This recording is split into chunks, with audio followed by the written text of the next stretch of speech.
High command ಮುಂದುವರಿತೀನಿ, ಇಲ್ಲ ಅಂದರೆ ಇರಲ್ಲ ಅಂತ ಹೇಳಿದ್ದಾರೆ. ಆನಂತರ ಅದಂದರೆ ಮುಂದುವರೆದರೆ ಮಾತ್ರ ಬಡ್ಜೆಟ್ ಮಾಡೋಕ್ಕೆ ಅವಕಾಶ ಇದೆ ಅಂತ ಹೇಳಿದ್ದಾರೆ.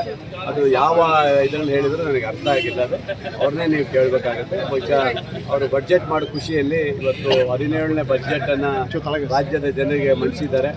ಉತ್ತಮವಾದಂಥ ಬಡ್ಜೆಟ್ ಈ ಸರಿ ಸಿಕ್ಕಿದೆ ನಮಗೆ. ಈ ಸರಿ ಹಿಂದಿನ ಸರಿ 4,09,000 ಕೋಟಿ ಮಾಡಿದೆ. ಈ ಸರಿ 4,48,000 ಕೋಟಿಯನ್ನು ಈ ರಾಜ್ಯದ ಜನರಿಗೆ ಬಡ್ಜೆಟನ್ನು ಮಂಡನೆ ಮಾಡಿದ್ದಾರೆ.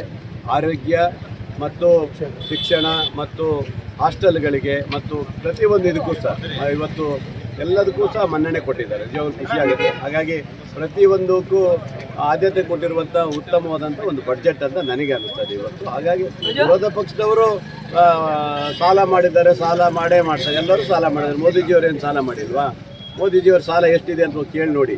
ಹಾಗೆ ನಮ್ಮ ಕರ್ನಾಟಕದಲ್ಲಿ ನಾವು ಸಾಲ ಮಾಡ್ತೀವಿ, ಅದು ಬಡ್ಜೆಟನ್ನು ಮಂಡನೆ ಮಾಡೋದು ಸಹಜ ಇದೆ. ಹಾಗಾಗಿ ಅದಕ್ಕಿಂತ ಹೆಚ್ಚಾಗಿ ನಮ್ಮ ಬಸ್ಸುಗಳನ್ನು ಕೊಟ್ಟಿದ್ದಾರೆ. ತುಂಬ ಬಸ್ಸುಗಳನ್ನು ಈ ಸಾರಿ ನಮ್ಮ ರಾಜ್ಯಕ್ಕೆ ಎಲೆಕ್ಟ್ರಿಕ್ ಬಸ್ಸುಗಳನ್ನು 2,000 ಬಸ್ಸು ಮತ್ತು ಇತರೆ ಬಸ್ಸುಗಳು ಸೇರಿ ಕೊಟ್ಟಿದ್ದಾರೆ. ಅದಕ್ಕಿಂತ ಹೆಚ್ಚಾಗಿ ಉದ್ಯೋಗಕ್ಕೋಸ್ಕರ 54,000 ಉದ್ಯೋಗವನ್ನು ಸೃಷ್ಟಿ ಮಾಡಿದ್ದಾರೆ. 15,000 ಶಿಕ್ಷಕರನ್ನು ಈಗಾಗಲೇ ತುಂಬಲಿಕ್ಕೆ ಅವಕಾಶ ಮಾಡಿಕೊಟ್ಟಿದ್ದೀವಿ. ಇವೆಲ್ಲ ದೊಡ್ಡ ಸಾಧನೆ ಅಂತಲೇ ಹೇಳ್ಬೋದು. ಹಾಗಾಗಿ ನಾನು ಅಭಿನಂದನೆ ರಾಜ್ಯ ಸರ್ಕಾರ. ಅದು ನಾವು ಪ್ರಯತ್ನ ಪಡ್ತಾ ಇದ್ದೀವಿ. ನಾವು ಅವ್ರು ಹೇಳಿದಾರಲ್ಲ, ಹೊಸಬರಿಗೆ ಅವಕಾಶ ಇಲ್ಲ ಅಂತ ಹೇಳಿದ್ದಾರೆ. ಹಂಗಂದಮೇಲೆ ನಾವು 2 ಸರಿ 3 ಸರಿ ಗೆದ್ದವರಿಗಾರು ಅವಕಾಶ ಕೊಡಿ ಅಂತ ನಾವು ಕೇಳಿದ್ವಿ. ಅದರಲ್ಲಿ ತಪ್ಪೇನಿಲ್ಲಲ್ಲ. ಹಾಗಾಗಿ ಒಂದು ಅವಕಾಶವನ್ನು ನಾವು ಕೇಳಿದ್ವಿ. ನೋಡೋಣ ಮುಂದೆ ಏನಾಗುತ್ತೆ. ಈ ಒಂದು ಜಾತ್ರೆ ನಮ್ಮ ಈ ಅನಂತಪುರದ ಕಡಲೆಹಕ್ಲು ಜಾತ್ರೆ ಭಾಳ ಅತ್ಯಂತ ಇತ್ತೀಚೆಗೆ ತುಂಬ ಜೋರಲ್ಲಿ ನಡೀತಾ ಇದೆ, ಅದ್ದೂರಿಯಾಗಿ ನಡೀತಾ ಇದೆ. ಬಹುಶಃ ಲೈಟಿಂಗ್ ವ್ಯವಸ್ಥೆಗೆಲ್ಲ ನೋಡಿದ್ರೆ ತುಂಬ ಚೆನ್ನಾಗಿ ಬಂದಿದೆ. ಅದಕ್ಕೋಸ್ಕರ ನಾನು ಹಿಂದಿನ ಸರಿ ಬಂದು ಒಂದು ಮೀಟಿಂಗ್ ಮಾಡಿ ಇಲ್ಲಿಯ ಏನೇನಾಗಬೇಕನ್ನೋ ವಿಚಾರದಲ್ಲಿ ಚರ್ಚೆ ಮಾಡಿ ಎಲ್ಲ ಅಧಿಕಾರಿಗಳಿಗೆ ಮತ್ತು ಕಮಿಟಿಯವರ ಜೊತೆಗೆ ಎಲ್ಲ ಚರ್ಚೆ ಮಾಡಿ ಸ್ವಚ್ಛತೆ ಮತ್ತು ಕರೆಂಟಿನ ಬಗ್ಗೆ, ಹಾಗೆ ನಮ್ಮ ಪೊಲೀಸ್ ಇಲಾಖೆ ಇದ್ರ ಬಗ್ಗೆ ಎಲ್ಲ ಪ್ರತಿಯೊಂದು ಹಂತದಲ್ಲೂ ಸಹ ಚರ್ಚೆ ಮಾಡಿ ವ್ಯವಸ್ಥೆ ಮಾಡಲಿಕ್ಕೆ ಅವಕಾಶ ಮಾಡಿಕೊಟ್ಟಿದ್ದೀನಿ. ಹಾಗೆ ಇಲ್ಲೊಂದು ಹೈ ಮಾಸ್ಕ್ ಬೇಕು ಅನ್ನೋದು ಭಾಳ ಜನರದ್ದು ಇತ್ತು.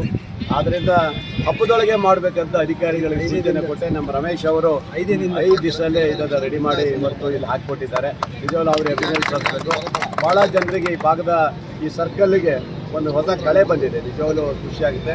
ಆಮೇಲೆ ನೀವೆಲ್ಲರೂ ನಿರೀಕ್ಷೆ ಹಂಗೆ ನೆಕ್ಸ್ಟು ನಮ್ಮ ಕೆರೆ ಅಭಿವೃದ್ಧಿಯಲ್ಲೇ ಕೆರೆ ಅಲ್ಲ, ಕೆರೆಯ ಇದರಲ್ಲಿ ಒಂದು ವಾಕಿಂಗ್ ಪಾತ್ ಮಾಡಬೇಕು ಅಂತ ಹೇಳಿ ಅದಕ್ಕೆ ಬ್ಯಾರಿಕೇಡ್ ಹಾಕಿಬಿಟ್ಟು ಮಹಿಳೆಯರೆಲ್ಲ ವಾಕ್ ಮಾಡಲಿಕ್ಕೆ ಒಂದು ಅವಕಾಶ ಮಾಡಬೇಕು ಅನ್ನೋದು ಏನಿದೆ. ಅದಕ್ಕೂ ಸಹ ಈಗಾಗಲೇ ದುಡ್ಡು ಇಟ್ಟಿದ್ದೀನಿ. ಅದು ಸದ್ಯದಲ್ಲೇ 1 ಕೋಟಿ ರೂಪಾಯಿ ಇಟ್ಟಿದ್ದೀನಿ. ಅದನ್ನು ಸಹ ಒಳ್ಳೆ ರೀತಿ ಮಾಡಿ ಆ ಮೀನಂಗಡಿ ಎಲ್ಲ ಸ್ವಚ್ಛಗೊಳಿಸಿ ಸುಂದರವಾಗಿರುವ ರೀತಿಯಲ್ಲೇ ಒಂದಿಷ್ಟು ಗಿಡಗಳನ್ನ ಹಾಕಬೇಕು ಅಂತಲೇ ಇದ್ದೀವಿ. ಅಲ್ಲಿ ಗಿಡ ಹಾಕಿಕೊಡ್ಲಿಕ್ಕೆ ವ್ಯವಸ್ಥೆ ಮಾಡಿದ್ದೀನಿ. ಹಾಗಾಗಿ ನನಗೆ ಖುಷಿ ಇದೆ. ಈ ಜಾತ್ರೆ ಪ್ರಯುಕ್ತವಾಗಿ ಮಾರಿಕಾಂಬಾ ಜಾತ್ರೆ ಅವರಿಗೆ ಸಂಪೂರ್ಣವಾದಂಥ ಸಹಕಾರ ಕೊಟ್ಟಿದ್ದೀನಿ. ಊರಿನ ಜಾತ್ರೆ. ಹಾಗಾಗಿ ಭಾಳ ಜನ ಟೀಕೆ ಮಾಡಿದ್ರಂತೆ. ಇಲ್ಲಿಯವರು ಒಂದಿಷ್ಟು ಜನ ಮುಖಂಡರು ಟೀಕೆ ಮಾಡಿದ್ರಂತೆ. ಟೀಕೆ ಯಾಕೆ ಮಾಡಿದ್ರು ಅಂತ ಅರ್ಥ ಆಗ್ತಾಯಿಲ್ಲ ನನಗೆ. ಬಹುಶಃ ಅವರಿಗೆ ಜ್ಞಾನೋದಯ ಕಮ್ಮಿ ಇರಬೇಕು, ಇರಬೇಕು. ಯಾಕಂದರೆ ನಾವು ಶಾಸಕ, ನನಗೆ ಹಕ್ಕಿದೆ ನಾನು ಮಾತಾಡಿ. ಯಾಕಂದರೆ ಯಾರ ಜನಪ್ರತಿನಿಧಿಗಳು ಯಾರೂ ಇಲ್ಲ ಇಲ್ಲಿ. ನನಗೆ ಹಕ್ಕಿದೆ, ನಾನು ಮಾಡಿದ್ದೀನಿ. ಅವ್ರ ಟೀಕೆ ಟಿಪ್ಪಣಿಗಳಿಗೆಲ್ಲ ನಾನು ಹೆದರ್ಕೊಳ್ಳೋಂಥ ಪ್ರಶ್ನೆ ಇಲ್ಲ. ಟೀಕೆ ಮಾಡಿದವರು ಇವತ್ತು ನಾಳೆ ಮಾತಾಡ್ತಾರೆ. ಕಮಿಟಿಯವರು ಇಲ್ಲೇ ಇದ್ದಾರೆ, ನಮ್ಮ ವೆಂಕಟೇಶ್ ಅವರಿಗೆಲ್ಲ ಖುಷಿ ಇದೆಯಲ್ಲ ವೆಂಕಟೇಶ? ಮತ್ತೆ ಬನ್ನಿ, ಇಲ್ಲೇ ಬನ್ನಿ ಹೇಳಿ. ಈಗ ಮಾರಿಕಾಂಬಾ ಜಾತ್ರೆಯವರು ಇಲ್ಲೇ ಇದ್ದಾರೆ, ಹೇಳ್ಬೇಕು. ನಾನು ಮಾಡಿದ್ದು ಏನಾದ್ರು ತಪ್ಪಿದ್ರೆ ನಿಮ್ಮ ಕಮಿಟಿಗೆ ನಾವು ಕೈ ಹಾಕಲಿಲ್ಲ. ನನ್ನ ಸ್ವಚ್ಛತೆ ಮತ್ತು ಪೊಲೀಸ್ ಇಲಾಖೆ ಮತ್ತು ಇತರೆ ಮತ್ತು ರಸ್ತೆಗಳಿಗೆ ಕೊಟ್ಟಿದ್ದೀನಿ. ಹಾಗೆ ಇದೆಲ್ಲಕ್ಕೂ ವ್ಯವಸ್ಥೆ ಮಾಡಿಸಿದ್ದೀನಿ. ಸ್ವಚ್ಛತೆನೂ ಕ್ಲೀನ್ ಆಗಿದೆ. ಲೈಟಿಂಗ್ ವ್ಯವಸ್ಥೆಗೂ ಯಾವುದೇ ತೊಂದರೆ ಆಗಬಾರ್ದು, ನೀರಿನ ತೊಂದರೆ ಆಗಬಾರ್ದು, ಪೊಲೀಸ್ ಇಲಾಖೆ ಪಾರ್ಕಿಂಗ್ ತೊಂದರೆ ಆಗಬಾರ್ದು, ಎಲ್ಲ ವ್ಯವಸ್ಥೆಯನ್ನು ಮಾಡಿಕೊಟ್ಟಿದ್ದೀನಿ. ಇದು ತಪ್ಪ? ಯಾವ ಥರ ಅಂತ ನನಗೆ ಅರ್ಥ ಆಗಲ್ಲ. ಅಂದರೆ ಅವರಿಗೆ ಏನಾಗಿದೆ, ಅಭಿವೃದ್ಧಿ ಮಾಡಬಾರ್ದು, ಇವ್ರು ಯಾರು ಕೈ ಹಾಕ್ಬಾರ್ದು, ಇವರೇ ಮಾಡ್ಕೊಳ್ಬೇಕಂದ್ರೆ ಇರುತ್ತೆ. ನಾನಂತೂ ಮಾರಿಕಾಂಬಾ ಜಾತ್ರೆಗೆ ಕೈ ಹಾಕೋದು ಅಲ್ಲ. ನನ್ನ ಕರ್ತವ್ಯ ಒಬ್ಬ ಶಾಸಕನಾಗಿ ಇಲ್ಲಿ ಯಾವುದೇ ಅಧಿಕಾರಿಗಳಿಲ್ಲ, ಇವರು ಯಾರು ಮೆಂಬರ್ಸ್ ಇಲ್ಲ, ನಾನು ಮಾಡಿದ್ದೀನಿ. ನನಗೆ ಸಂತೋಷ ಆಗಿದೆ. ರಸ್ತೆ ಕೇಳಿದ್ರು ಪಾಪ ಇಮಿಡಿಯೇಟ್ಲಿ ಮಾಡಿಕೊಟ್ಟಿದ್ದೀನಿ.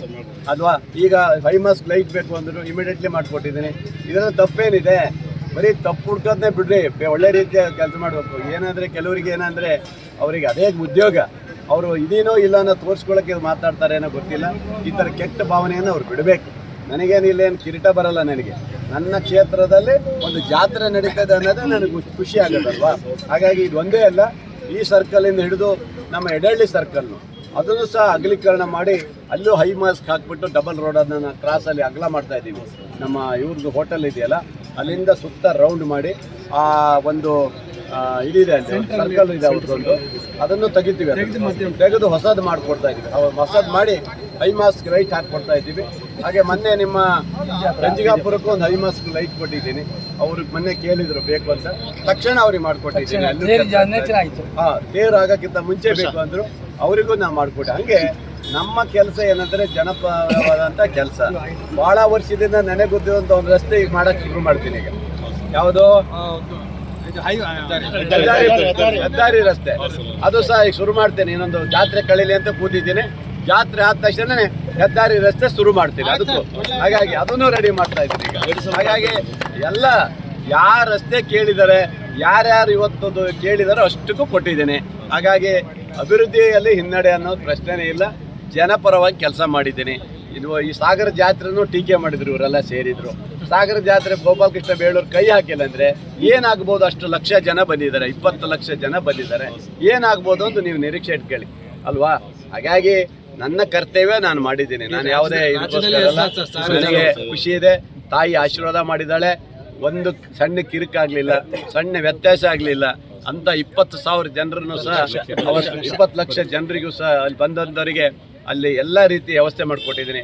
ಒಂದೇ ಒಂದು ಪಿಕ್ ಪ್ಯಾಕೆಟ್ ಆಗಿರಲಿಲ್ಲ, ಒಂದು ಸಣ್ಣ ಘಟನೆಗಳಿಲ್ಲ, ಆ ಥರ ಮಾಡಿಕೊಟ್ಟಿದ್ದೀವಿ ಅಂದರೆ ನನಗೆ ಖುಷಿ ಇದೆ. ಹಾಗಾಗಿ ಮಾರಿಕಾಂಬಾ ಜಾತ್ರೆ ನಡೀತಾ ಇದೆ. ನನ್ನ ಅವಧಿ ಬಂದಿದೆ. ನನ್ನ ಕರ್ತವ್ಯವನ್ನು ಈ ಒಂದು ಮಾರಿ ಜಾತ್ರೆ ಪ್ರಯುಕ್ತ ಕೆಲಸ ಮಾಡಿದ್ದೇನೆ ಅಷ್ಟೇ. ಅಧ್ಯಕ್ಷರು ಇಲ್ಲೇ ಇದ್ದಾರೆ, ಕೇಳಿ. ಹಾಗಾಗಿ ನನಗೇನು ಆ ಥರ ಇಲ್ಲ. ಹಾಗಾಗಿ ನನ್ನ ಉದ್ದೇಶ ನಾಗರಿಕರಿಗೆ ತೊಂದರೆ ಆಗಬಾರ್ದು ಅನ್ನೋ ಉದ್ದೇಶಕ್ಕೆ ಮಾಡಿದ್ದೀನಿ ಬಿಟ್ಟರೆ ನನಗೇನೇ ಇಲ್ಲ. ಒಳ್ಳೇದಾಗಲಿ, ಎಲ್ಲ ರೀತಿಯ ಸಹಕಾರ ಕೊಟ್ಟಿದ್ದೀನಿ. ಮಾರಿ ಜಾತ್ರೆಯನ್ನು ಅದ್ದೂರಿಯಾಗಿ ಮಾಡಿ ಯಶಸ್ವಿಯಾಗಿ ಮಾಡಿ ವೆಂಕಟೇಶ್ವರ ನೇತೃತ್ವದಲ್ಲಿ ನಡೆಯಲಿ ಅಂತ ನಾನು ಹಾರೈಸ್ತೀನಿ.